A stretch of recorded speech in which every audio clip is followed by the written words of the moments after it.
Hey everyone, we have an exciting episode of Show Up to Win. I have an amazing guest, Cindy Whitman. She is the founder of Force Magazine. She runs a great charitable foundation called Driving Single Parents. She's just an incredible person. I, I crossed paths probably about 6 months ago with her, and she's just one of those type of people that you just want to be in the same room with. And so it's just with my distinct honor and privilege to be able to let her share her story of resilience, and then we'll talk a little bit about her business. So let me bring her up. Hi. Hi. So Cindy, just introduce yourself, take a couple of minutes, and just tell them all about yourself and how incredible you are, because I definitely believe you're very incredible. Well, I don't know about incredible. I think I'm just an ordinary person, just doing whatever I can to make the world a better place. But to answer your question, a bit about me, I'm the founder and CEO of Driving Single Parents, which is a nonprofit that we give away cars. And I've been doing that for 8 years. Absolutely love the nonprofit. I call it heart work. Also the host of Little Give TV show, where we highlight ordinary people doing extraordinary things to help others. And as you said, the founder and editor-in-chief of Force Magazine, where we highlight people who are a force to be reckoned with. I'm a 5-time best-selling author, and I'm a beekeeper. So that's just a little bit about me and what I do. Okay, so I didn't know about the beekeeper. That's really cool. But I just know you have an incredible heart. So let's just kind of get started. I mean, I know how you, what do you feel like with your story of resilience? What started all of this? I feel the problem with people is sometimes they forget that it's like a Lego set. You have to put the first block together to get to the second block. And so I think that's with our life. The viewers are familiar with my story, but there was just these different foundations that meant more. So is there anything that you feel like started when you're between 1 and 8? Because for me, I feel like that kind of helps you have that dream that then you were like, oh, I want to try to do these type of things. Yeah. So actually, I grew up, my mom raised me primarily. So she was a single mom and she was disabled. And so we didn't have a lot growing up. In fact, sometimes we went without running water or electricity, different things like that. Sometimes we didn't have food. So I went through a lot of struggles financially growing up, which as, like you said, 1 to 8, I remember being very young, probably around the age of, 7 or 8, and just walking up to people and asking them how do you have a car? How do you have electricity? How do your switches in your house work? These type of things. And so that really was a defining moment in my life from that period, 1 to 8, which shaped where I'm at today. So that's really what shaped and also gave you that resilience to hey, I want to do better. I want to figure out how to do these type of things. So what would you say was the struggle that just where you had to bounce back, where you were hey, I'm resilient. The 1 to 8, I feel, is just that point where it's the trampoline effect. It's just I know there's something better. So I got to find better. So yes. What would you say that would be for you? What's the moment where you were I'm going to get through this and just be so determined? So I actually can name the moment. Well, whenever I was in that, growing up in that really bad situation with my mom and not having a lot, I figured the way for me to fix all of that, me being a fixer, was to get married and start my own happily ever after in my early teens. And so that's exactly what I did. And unfortunately, it didn't quite work out the way that I had planned. I found myself in a domestic violence situation.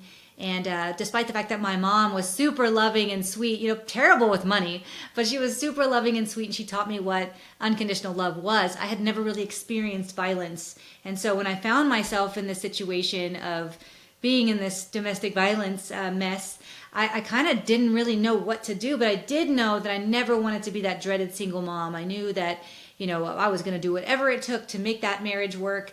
And there was no abuse to my daughters, although they were seeing the abuse. I thought, well, he's not hurting them, so I can take it. I can cook better, I can clean better, I can talk less, which will never happen. I thought all these ways that I could fix it, right? But one day I was actually watching Dr. Phil and folding laundry with my little young daughters in the room. And Dr. Phil said, it's better to come from a broken home than it is to grow up in one. And I don't know what it was about those words, but when he said those, it was like he was speaking directly to me. I stood up, I grabbed a basket of clothes, a bag of diapers, my daughters, and we left. and I built an entirely new life for us. I worked 2 jobs. I put myself through college. I sold plasma to put food on the table and worked however I could to make sure that I didn't make that life for them like I had growing up, where we were struggling, financially really bad. So the defining moment is Dr. Phil. So that's amazing. And it goes back because, like, I'm part of Jim Rohn's mentor tree. And it's the same thing about the talk with the lady who just said, hey, I'm going to do better. When you just decide, hey, I'm going to make a choice. So that day you made a choice. You bettered yourself. You worked really hard. And you went to school. What did you go to school for? Believe it or not, nursing. Nursing. I mean, I can see it because you're a helper, and also you're very loving. So and I think that was probably one of the reasons. Is that would you say that's true? Yeah, I would say that. Yeah, I'm very compassionate, and really, what I wanted was for my daughters to be able to stand up in school and say on career day, "My mom is a nurse." I wanted them to have something they could be proud of. And so that's why, I went to nursing school. And again, like you're, saying, I'm compassionate and all the things. But what I discovered in that journey was that nobody ever comes to see you when they're in a good mood. They only come when they're in pain or they're not feeling good or something's wrong. And the kind of person I am, I want to fix everything all the time. And so it was overwhelming for me. So that's why I moved out of that field. Right. So what was the next step after the nursing? Like, what was where you were like, hey, I want to be an entrepreneur? Well, the entrepreneur part started later. I was one day, I had gotten on the other side of my single parent journey. I was still a single parent, and at the time I had a car I paid $3,500 for. I bought from a friend, had over 125,000 miles on it. But I knew I wanted to help single parents somehow, because I realized that it's not a choice to be a single parent. And I had all my life thought like my mom had chosen to be a single parent. She should have stayed with my dad, or all these things, And I realized that a lot of people think that way about single parents. And so I really wanted to do something to help single parents. And so at first I wanted to do childcare, but that's not something that people wanted to donate to. So I was thinking through, like, what was my primary need when I was a single mom? What helped me be successful? Like, what helped me get to this point? And I realized there's no way I could have worked 2 jobs and put myself through school and sold plasma, got my daughters where they needed to go without that car. And so I was sitting at dinner one night, and I just stood up at the table and I was like, that's it. I'm going to give away cars to single parents in need. And so that's how my entrepreneur journey started, was that moment. Within 24 hours, I built the website, I came up with a business plan, and I gave away a car less than a month later. Wow. You built that in a month, and you made that decision and just did it. Mm-hmm. That is remarkable, amazing, but that's also, I know there's a faith aspect to you, and I think that's also, I mean, we're definitely going to dive into it, but sometimes things just they land on your heart and you just have to do it. You just land with so much purpose, and it's just like, I have to do this. I don't know why. And it's weird because in that moment, I had a flash, I could see it all. I could see it was gonna work. But what I didn't share yet was that all the doubt that came after that. Everybody you can't give away cars. That's the stupidest thing you've ever thought of. There's liability issues. There's this, that. All of these people who told me it was a terrible idea and I shouldn't do it. And of course, I listened, but then I just did what I knew was right. I could feel it in my gut that was the right step. Yeah, so it was that intuition or discernment, either word, it pushed you. And so one of the things that I talk about is all these limiting beliefs. So it's always doubt. It's there to keep us safe, but we live in such a complex environment in life now. All that stuff is, I mean, we kind of know when a lion is near. And then there's situations like what you went through with the domestic violence, you had to leave the tribe, and which that was another step of security. So what did you do personally to take out that doubt? So for me, I did hypnosis and some other things. So I'm just kind of curious. So I have this whole philosophy I developed many years ago where it's when in doubt, take an action. No matter what the action is, do something. Because a lot of times what will happen is you get in doubt and then you sit there and you swirl, what about this and what about this? It's no, you got to stop and just take action, whatever that means. And so when I was met with this, all at my lots of people telling me it was a terrible idea. Within the moment that I said it, immediately it was already a bad idea from other people's perspective. And so immediately what I knew to do was take action. So it was like, okay, well, if this is a real thing, which I feel like it is, I'm going to go and I'm just going to write it out. Just take action, right? Just like write it out. Let me come up with a business plan and then move from there. And like, okay, I did that. It still feels good. Still feels right. All right.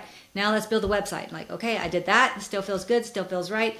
So the doubt is always there. The self-limiting beliefs always there. Like I said earlier, who am I? I'm a single mom. I have a car I paid $3,500 cash for. It has over 125,000 miles on it.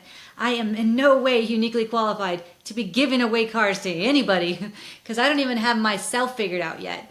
But again, with that feeling of like, this is right, this is where it's at, this is what you have to do.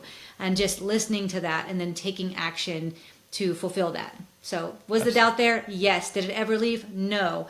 In fact, right now, I hate being on cameras, but here I am with you because I feel like it's important to share stories. It's important to, let other people see that I'm just an ordinary person. And you might look at what I've done in my life and say, wow, she's incredible. Actually, I'm not. I'm just an ordinary person like anybody else. I just take one action at a time every single day to get myself in a place to where I can swallow those limiting beliefs and do it afraid.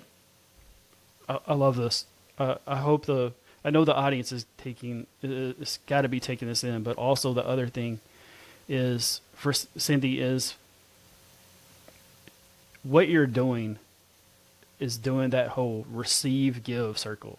And when you do that, so much things just kind of go. But also, I feel like there probably was a gratitude part of this because you had a car. You maybe paid $3,500 for it, but you did have a car. You were able to get from A to B. And so I think that also played a step into this whole receive and give. You were in this state of gratitude. Can you just do you make those type of steps? Do you write those type of things down every day? I'm just kind of curious. Yeah, I have this interesting story about gratitude. I don't know if you're familiar with the show The Secret. Yeah. Are you familiar with that? Yes. One of my mentors works with Bob Proctor, so yeah, very Gotcha. familiar. Okay. So what happened was I was in the single parent journey, and I was I was not struggling, but my brain said I wasn't doing enough, and so I was like, I have to figure out something. And years before that, I had seen on Oprah Winfrey that she was talking about The Secret, the book, I think, and then the show had come out. I don't know, but I remember seeing it and being like, oh my gosh, I feel sorry for these people. I can't believe they actually believe this crap, right? So I just was shocked. And but then years later, when I was kind of found myself in a situation where I wanted to develop more, but wasn't really, I was kind of like at a ceiling. I decided I'm gonna, watch The Secret, and I'm gonna do everything it says. So I did all the stuff, right? You got the what you call it, the gratitude journal. You've got everything, right? You've got the gratitude rock. You've got your vision board. You've got everything. I took my bank statement and printed out and put zeros behind it. I did all the things, and guess what happened? Nothing. Became a billionaire? No, I'm just kidding. I like it. No, nothing. So I got so frustrated with myself that I was so dumb that I actually tried this. So I tore up that vision board. I skipped the stupid rock off into a pond nearby. I was so annoyed with myself. But then I noticed that things started to get like even worse than they were when I was trying to do this. So I ended up reading or listening to the Audible version of Think and Grow Rich. And I realized that the reason why it didn't work is because I had it all backwards. I didn't do it right because you're supposed to be in a feeling of gratitude all the time and be grateful for what you already have and see the blessings that you have in front of you, that you're so busy trying to get above what you already have that you don't even see what you have in between. And so once I realized that the secret to the secret was gratitude, that's when my life really, really changed. That's amazing. And also, like, it seems like you watched a lot of daytime talk show stuff. So, but you took what I was going to say is you were able to take things away from it, where other people will watch it and they don't apply it. You're definitely one of those action takers for sure too. Definitely. And so, as you realize that you need to stay in the state of gratitude, how did things go? Because I know with my life, things move very fast, very quickly. When you're in that state of gratitude, but also when you're also in that state of service, you're giving away cars. So I'm extremely, extremely curious. Like, what was the next step? Yeah, so once I figured out the whole gratitude thing, I realized that like here I was beating myself up like you're a single mom, you're this, that, the other, and you're not getting there and you're this is not right. And that's what I realized was that in the midst of me being so upset with myself, I realized I had a career that was great. I had a fantastic career with retirement. I built us a custom home that for me and my daughters on my own salary by myself. I had vehicles I had bought for cash, not very nice vehicles, but I didn't owe a car payment. I had really established this life for us that I was overlooking the entire time. All of the hard work I'd put in, all the things that I had to be grateful for, I was overlooking it. So once I saw that, then I was like, wait a second here. I'm not doing that bad after all. And then once that switched to, oh wow, you know what? I do have so many blessings and I have so much to be grateful for. Then all of a sudden, that's whenever it started to really build momentum. Well, then that's when I got, of course I got a raise at work, and then more good things happened, and things just kept continuing to happen that went right for me. And then, of course, that's when Driving Single Parents kind of landed on me. It was like, I'm so grateful for this car. I'm so grateful for this house. I'm so grateful for all the things I have. And then you start seeing other people who don't have what you have. And then, of course, that's how Driving Single Parents kind of came to me, was like, what can I do to help others? I'm like, no worries. What was your support system like? Because I know for me, the support system wasn't there, and I went ahead and I did it anyway. Mm-hmm. And so I'm just kind of curious, because you said, hey, I'm a single mom. I'm sure you probably had something with your daughters. Was that motivation, which I'm really not a big motivation type person. I believe in more inspiration. So I feel like it was more inspired. And then also, so what did that look like? How did that feel? And what type of, I mean, because I know you're an action taker. So did that just make you more determined? I honestly don't really know how to answer that question. As far as the people around me, my mom passed away from COVID when she was 61 years old, so I don't have her in my life anymore, but my dad is a big part of my life. But of course, my dad's like, you're going to give away no cars?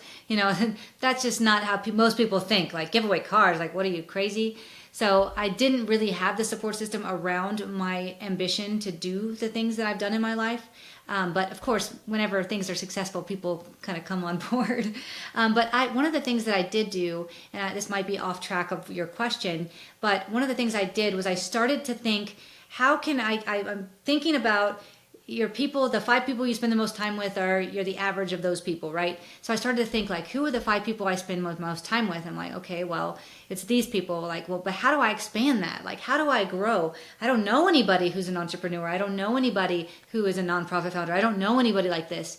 And then I noticed that like on Facebook, on social media, that when you're scrolling, there's so much bad news. Like everything is like negative and laughing at people and making fun of people and just all this stuff on my Facebook feed. And I started to think through like, how I'm in charge of my life. How can I change this, right? So then I started to like go on Facebook and like check kindness cloud, like kindness, like just start looking up kindness, look up, entrepreneurs, look up all this stuff. And the next thing you know, my feed was full of just inspiration and amazing people. And next thing you know, I started asking the universe for what I wanted to see. Instead of seeing all this negative news, instead of all the gossip, I unsubscribed to gossip a long time ago. Instead of hearing people talk negatively about others, I subscribed in my mind to what I wanted to see, and then it started being shown to me. So did I have the people that are directly with me, my circle, supporting me?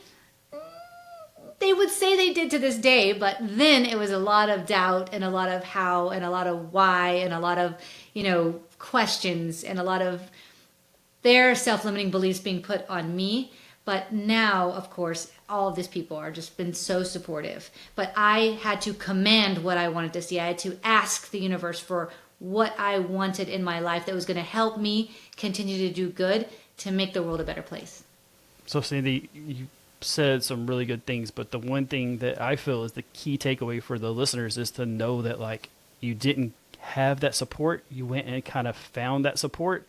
And even if it wasn't directly, it was something that you could change your mindset on because you're like, I just don't want this toxic stuff. I don't want this gossip stuff. Like, so now I'm looking for like more inspirational stuff. I'm looking for more happy people and kindness. Like, I truly believe in like kindness matters. And so It does. I truly believe that when you start taking out some of that junk, it's like that dam. You know, like, have you ever seen a dam when it first opens and it's been closed for a while? All that junk comes out. And then the water will start creeping in. And then it's just like slowly. And then you get that fresh, beautiful, clean water. And so I think that's what happened for you. Let's talk about how that expanded into where you're giving away cars. And, you know, and not just one or two, like just consistently. Like, what, first of all, how does that make you feel to know that you built that?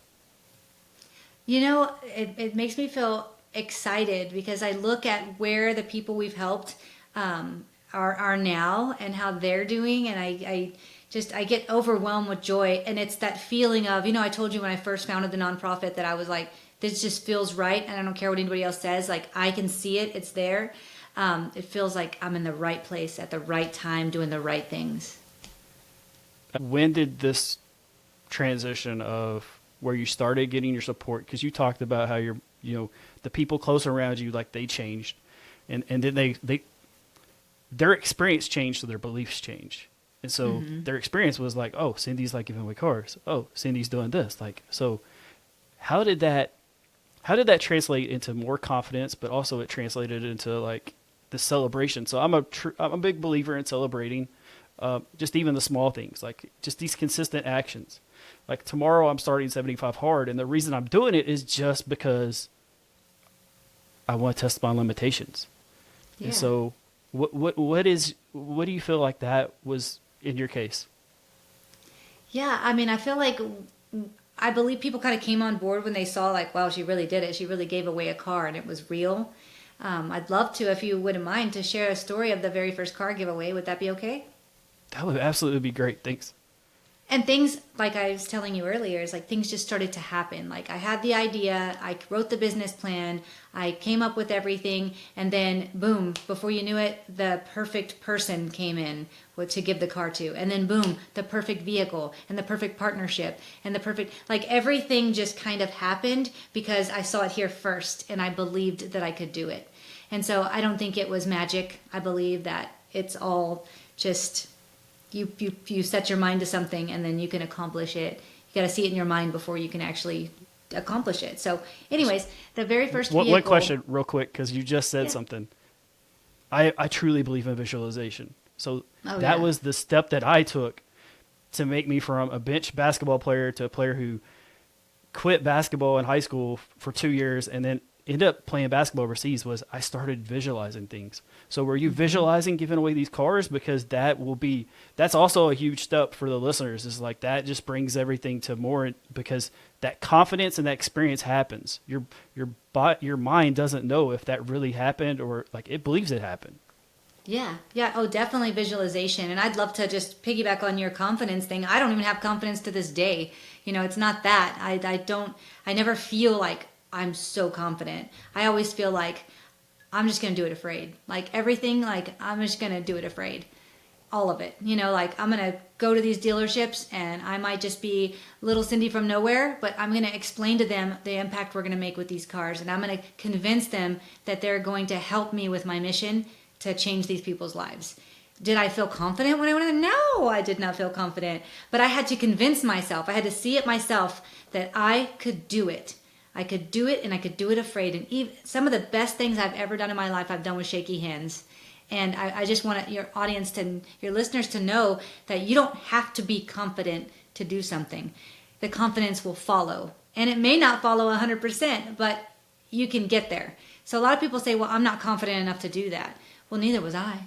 And there's lots of other people. Everybody's shaky on their first podcast recording. Everybody's shaky. It's very normal. So if you just sat back and didn't do anything because you weren't confident enough, then you're going to not do anything. So I just wanted to point that out, that I've never been confident. I'm still not confident to this day. I still get nervous to this day. So it's being comfortable being uncomfortable. When you're able to do that, you're able to control your breath, or you're able to do these different type of exercises to just make that, like, that nervousness instead of a 7 or 8, like bring it down to a 5 or a 4. So Yep. so did you do any of that like to like any breath control, those type of things, or like were you using tools that you didn't even know existed? I think I just kind of went and just like, you're doing it. Like, you're doing it. You're going to show up. You're going to smile. You're going to do it. You're just going to do it. And it'll be fine. Okay. And you're going to be fine. And everything's going to be. When in doubt, take action. It's kind of like I was telling you earlier. It's like, I'm in doubt. I'm in doubt. Am I good enough for this? Am I strong enough for this? Can I do this? Am I crazy? Am I capable of this? You are a single mom yourself. Like who are you? A little Cindy from nowhere. Like what? So all these thoughts in my mind, but it's like, nope. When in doubt, take action. When in doubt, take action. So then I'm like, okay, I'm doing it. I'm doing it. I'm going to give these cars away. I'm going to reach out to this person who I wanted to tell the story of the first car giveaway. So it hit me that the perfect person to give the first car to was a gentleman by the name of John Cano, who I adore to this day. Mind you, this is 8 years ago. And he was actually hit by a drunk driver. And in the accident, he lost not only his car, but he lost his wife and his leg. So he became a handicapped single dad overnight. And so it just so happened that this person, just in the midst of me building out this business plan, right, for this nonprofit, he just kind of like appeared. And it just felt right. Like, that's it. I'm going to give this man a car. Do I know how? No. Do I know where I'm going to get the money? No. Do I know all the ins and outs of what it looks like to be a nonprofit founder? No. But you know what? I'm going to figure it out. And so when in doubt, take action. So sure enough, I called him up. I said, hey, I started this nonprofit. I'm going to give away cars. He said, what? I said, yes. All I need you to do is just do a 3-minute video of expressing how how a car would change your situation. So he did. He sent me a video where he was expressing his need for the vehicle. And sure enough, within a few days, I sat down with him and we had pizza together. And I said, all right, tell me what kind of car you need. And he was like, I really need an SUV because, my handicap needs, and he has some kiddos. I said, absolutely, no problem. So I went out car shopping. No idea how I was going to do it. No idea. So I went out car shopping, found the perfect car for him, negotiated, bought the first car with my own money for $4,100. Okay, so then sure enough, I turn around, I call the news, everybody, they come out to this little bitty car dealership where we're going to give away this car, right? Driving single parents, right? This brand new nonprofit that just came into my mind like less than 30 days ago. And it happened to be, which I didn't realize at the time, happened to be April 1st. So on the way in the rain to this car giveaway, John calls me and he says, hey, Cindy, I just wanted to call because I was about to head that way, but if this is an April Fool's joke, can you tell me now? Because I really don't want to. I'm like, John, no, this is not an April Fool's joke. I didn't even realize that we were giving the car away on April 1st, which is April Fool's Day. So anyways, he shows up to the event in the rain. We end up having a beautiful giveaway. The news followed it, and it was just a really cool thing. And the kicker to the whole story is, to this day, he still drives that very same car I bought 8 years ago for $4,100 and refuses to sell it. That's an incredible story. In fact, I know. All of that just makes it even better. Like the April Fool's part and just being like, I'm unaware of this. Like you were just so happy to give away a car. I was focused. So focused. Mm-hmm. So how did this go to like now, like where you are now with the single parent, driving for single parents, and then how does that translate over to the entrepreneurship? Because I'm so curious. Yeah, so I was in the midst of this car thing, and I've been doing it for many years, but what I discovered in that journey was we would have events, and then the media would come. Of course, they want to talk to the founder of the organization. They would start to mic me up. I would be like panicking, like, you do it. I would try to give the mic to anybody else, and the camera crew, like, please, don't make me do this. But I would have to do it. They would say, no, we don't want to interview anybody else. We want to interview you. You're the founder. So I would like do it. And so what I found was I would shy away from doing those things. So then I would maybe alert the media, and then I would kind of like push off anybody who wanted to interview me about the nonprofit.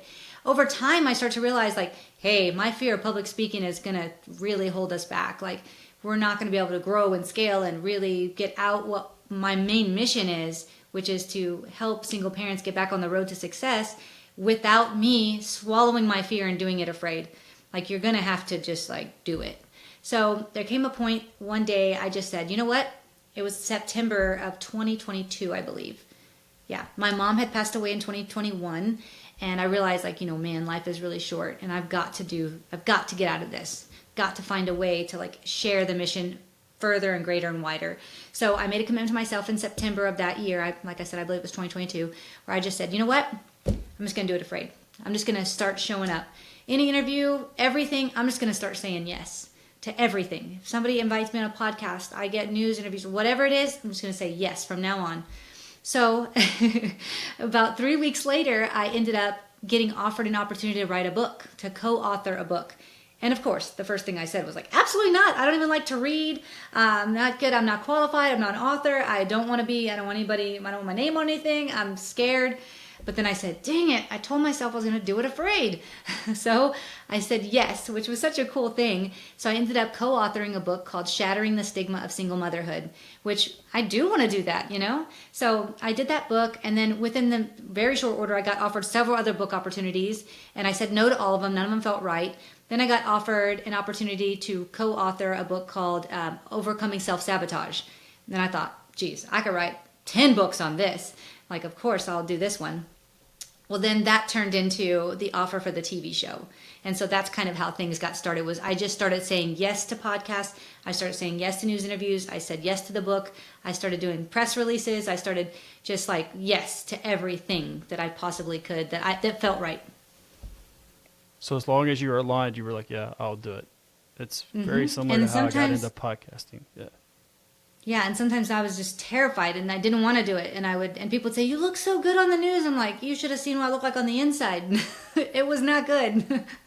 Right. So was there ever a point where you just felt like, I'm uncomfortable, but this has kind of become a passion?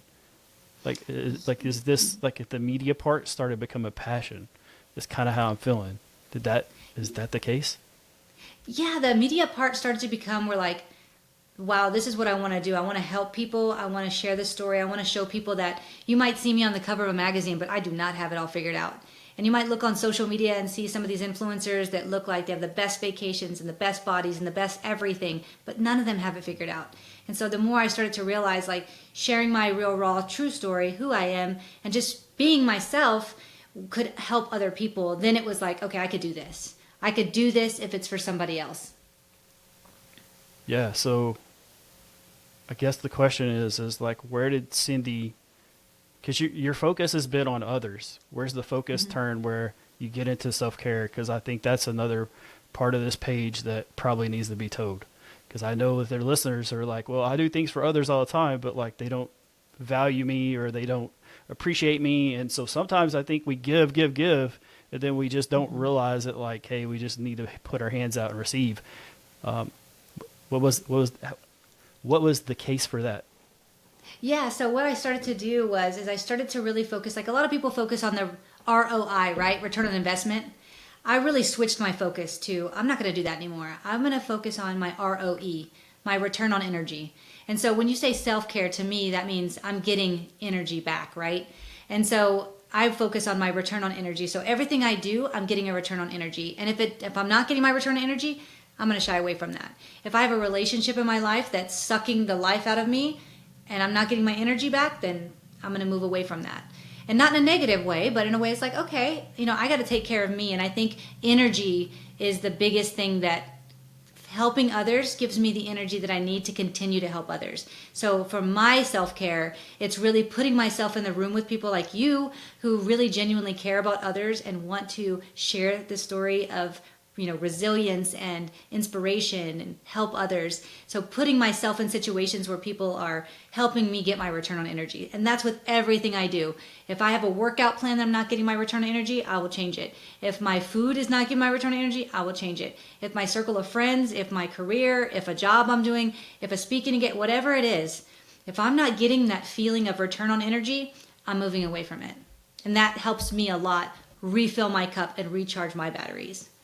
I think I'm going to have to take that advice. I mean, but also one thing that you just said, you complimented me about my accomplishments and the stuff that I'm doing.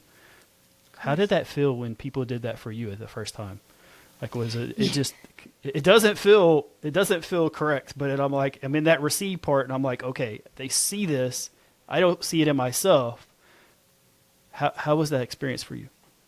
It's still to this day that same thing happens, and it's kind of like it's strange. And I was just talking to somebody the other day where I was doing this speaking engagement, and they read to me. We're doing like a preempted speaking because I'm speaking on the 6th on stage, and we were talking over how we were gonna tackle that, right? And the person said, "Okay, well, this is what I prepared for your bio," and they read my bio out loud. And the first thought I thought was, I want to meet that person.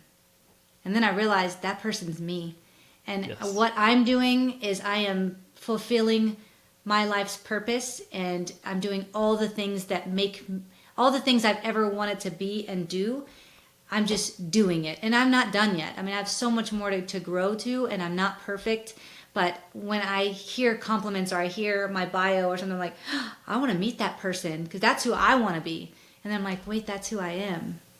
Yeah, so when I get introduced like in podcasts, sometimes like I almost like tear up. I'm like, oh my gosh, Yeah. like the emotion of like what impact I've had, and I've been so busy in the trenches that I haven't really celebrated that part. I'm like, and when people see that in me, I'm like, oh wow, and it's very. I think me and you have some parallel things going on, and so with going from a domestic violence. I don't like the word survivor. I like the word warrior. I just don't feel like that's appropriate. Survivor doesn't mean that you actually like went through it, were a warrior and championed through it. Like I struggled with that when they said that when I was doing stuff with Leukemia and Lymphoma Society. I'm like, I didn't beat this. Like, I don't know what's going on. So for you, like, what would be the word that you want people to start talking about when we talk about domestic violence, and not say survivor, but like, all of these things have a purpose, and they build a bigger purpose. Mm-hmm. What's your thoughts on just that statement? Like, what would you say would be the word that you feel like, hey, it describes you from that domestic violence situation? Yeah, I think warrior is a good one. There's a song by Demi Lovato called Warrior. And really in that song, it kind of talks a lot about that. It's like, I'm bruised, I'm not broken, and that's one of the things that I think is big about domestic violence. You go through that, and a lot of it's a lot of mental, like the wounds heal, but the mental part of it, and to really champion through domestic violence and get on the other side of it and get past all of the, like to this day, I go to a restaurant, my husband already knows, like I have to see the door. I already know where my exits are. And I'm talking, me and my husband have been together for 11 years. I mean, it's way before that. So it's just still there, So I don't think that you're ever done with it. I don't think that it's ever gone, ever. So I would say you're a warrior because you're always just growing through wherever your mind's taking you at the time. You're just growing through it, and you just got to just kind of champion through it and, be a warrior. And so that's, I guess, No, you've definitely championed through it. So the other question, and then we'll get to Force Magazine. How did you go from being without in a relationship, being a single mom, and then moving on and having a relationship? Once again, just like I told you how I asked Facebook to show me what I wanted to see, I asked for it. I got really clear on what I was willing to accept, what I really wanted, and what my goals were for what not the person would look like, but what the relationship was going to look like. And once I got really clear on that, he just appeared. And then he had to beg me. He asked me to go out with him every single day for a whole year. A whole year? A whole year before I said yes. Oh, wow. And I didn't even say yes. He tricked me. He tricked you. Okay, story. I have a story. So what happened is he would ask me out every single day for a year, and I would say, no, you're not my type, no. And then it just so happened I was going to go on a date with someone else, and that person had to work late, and I happened to be downtown San Antonio, and I didn't have a ride till 7. It just so happened, my husband Andrew sent me a text message, says, hey, I'm over here at this place downtown, you want to swing by? And I said, I told you I'm not going out with you. And he said, no, just as friends. Well, of course, I didn't have a ride till 7. So I was like, okay, fine, but just as friends. So we went to the place, and he was there already, and we just started chatting, and then he goes, watch this, watch this. And this is just a ridiculous story. I can't believe I'm telling you this. But he just goes, watch this, watch this. And he tells the bartender, he says, hey, in West Philadelphia, and then the person says, uh-huh. And we all start busting out laughing. He goes, no, watch. It works with anybody between this age range. So then the whole night, like the whole time we were there, he was just like, someone coming and say, excuse me, in West Philadelphia, and everybody born and raised. So we just died laughing, and we've been together every day since that day. That's awesome. So that's incredible. But that also shows his determination, but also like his intuition with you. It's like he felt like there's something there. Okay, so this is how I know you as the Force magazine, and I know how popular and I know how everyone feels about it who got selected or gets featured, because I know I've went through a process. I know that I've went through taking pictures, and I do not feel I'm photogenic. This media part, I'm like you. That's the part where I struggle. Yeah. I'm always been like, I don't fake smile. Like I'm a basketball player, so it's like I'm just like that's the like, the look. I mean, am. like that's it, right? But everybody's like, you got to show emotion, you got to show this, and I'm like, I don't know how. I feed off other people's energy, like, and that's honestly that's one of the biggest struggles for me right now, is just being able to be okay with my emotions where I'm at now. Now maybe in 6 months, like I'll be media darling child and all that. It's not there yet, and so. I knew that it was going to make such a big impact, but I also knew that like I really wanted to do it because I really like the founder. I had a random Zoom with you, like, I think it was 6 months ago, and I just was like, I don't know who this person is, but like, I want more people around me like that. I want to be in proximity of people like that, people that have caring and giving hearts. Yes. So just tell people about how I got to meet you with a Force magazine, because there's so many people that you're shining a light on that aren't used to the attention, but also it's unfamiliar territory. Mm-hmm. Can I share with you the how the magazine started? Yeah, absolutely. So I don't like to read, as I mentioned earlier. And so I love to listen to Audible books, but I don't like to read. I've never been a good reader. I've always struggled. I always struggled in school with, words switching around, and I have ADD. So I've never liked to read ever. And so I'd done quite a bit of things, right? I had just won an award, and somebody came up to me and said, oh my goodness, Cindy, you're doing all these great things, with the TV show and the nonprofit and the awards and the books and all the stuff you're doing so many amazing things. What's next for you? At first I thought, what a jerk. Haven't I done enough? That's how I first felt. And then it started to irritate me. It started to make me think like, well, are you done? Like, that's it? You're done. This is it for the rest of your life. You're not doing anything else. And I said, no way. I could never live like that. So I started to think. So every night on a little 3x5 flashcard, I wrote down what's next for you right before bed. Okay, what's next for you? I woke up in the morning. What's next for you? Right before bed again. Did this 3 nights in a row. On the very third night, I went to sleep.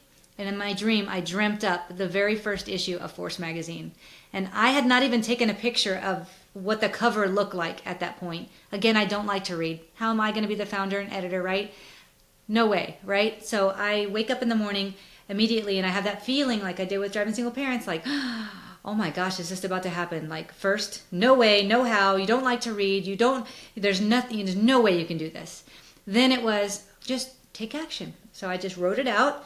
It's like I still had that feeling. Okay, it's still there. So I called my publicist to help me with the books. And I said, do you think you could help me with a magazine? And they said, yeah, I think we could do that. So that's how Force magazine was born. All came from a dream, and exactly how Force magazine looked, the very first edition, is how it looked when it came to print. And it was such a weird feeling to see it, like it came from my mind onto paper and see it. So that's how it was born. And really the entire idea behind Force magazine, along with everything else I do, was highlighting ordinary people doing extraordinary things to help others, right? I want to shine a light, like you said, on people who are just everyday people who are just doing amazing things to make the world better, just doing their part daily. So I realized that with my TV show, I could highlight 4 people a month, right? With my, I have another podcast as well. Again, 4 people a month. So that's 8 people I can make an impact on. driving single parents, we try to do about 4 cars a year, right? That's not, a monthly impact. So 8 people a month. And I thought, man, if I did the magazine, geez, I could expand that to what? 58, 60, 70, 80, 100? How many people could I impact every single month if I had this publication? So that's how it was born. It was like, that's the next natural step to highlighting people in a bigger way on a broader scale and just getting people to be able to shine their light a little brighter through something that I put my hands on. And so that's kind of the story of origin, Force Magazine. That's amazing. Took a 3x5 note card and just wrote, what's next for you? What's next? Wow. It's very impactful. And I'm sure a lot of listeners right now are like, okay, tonight I'm going to get a note card. And what is next for you? I mean, I'm going to for anything.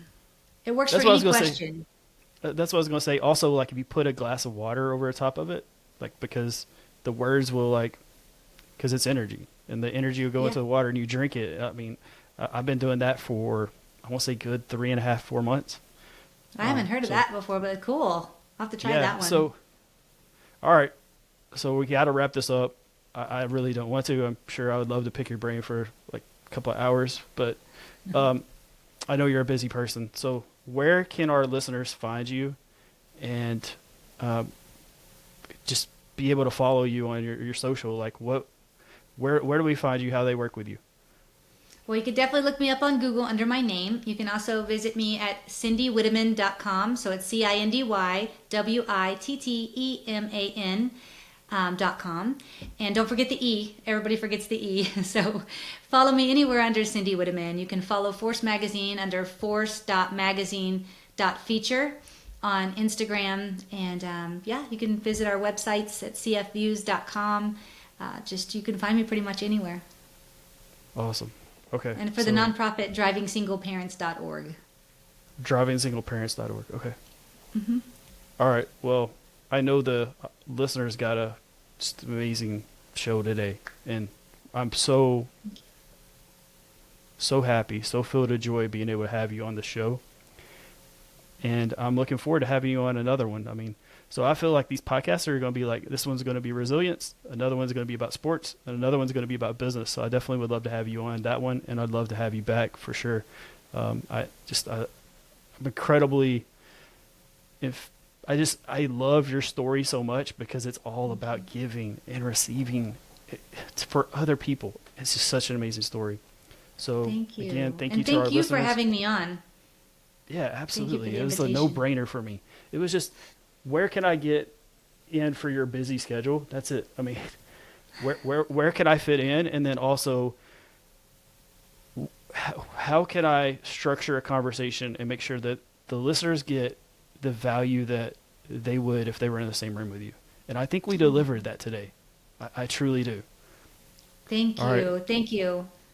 You're welcome. I'm so grateful that you had me on. Yes, absolutely. And I'm so grateful for you to be able to come on. And so I always tell my listeners, like, don't just show up, and just don't show up in attendance.